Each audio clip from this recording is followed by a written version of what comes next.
pra vocês verem o que é o cara fudido pra fazer uma mágica. 15 cartas. Espera lá. Falta dar errado. Nunca deu errado. Tem 16 cartas.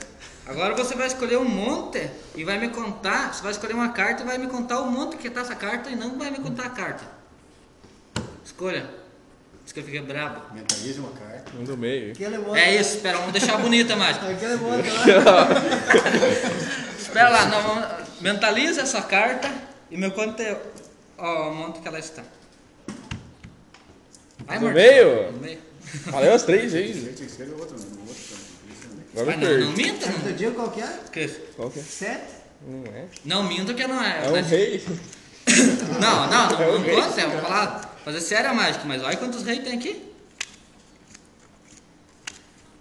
Ah é, esqueci, não pode ter carta repetida. Mas qual que tá agora? Que tá o mágico desse. Cabelo caiu fora. Pode me contar qual é a carta antes de saber? Esse aqui. Nesse aqui? Certeza absoluta?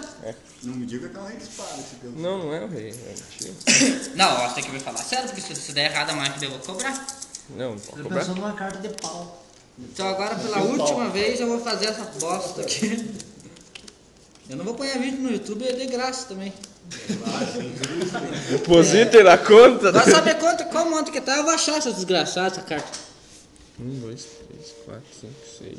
Não, só me Não conta vai dar. qual monte que É tá. nessa aqui. Nessa aqui?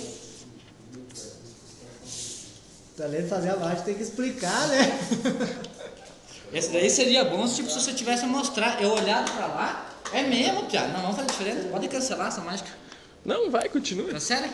Não, mas tem tempo. 2, 3, fale 4, que deu 5, errado 6, 7. Ah!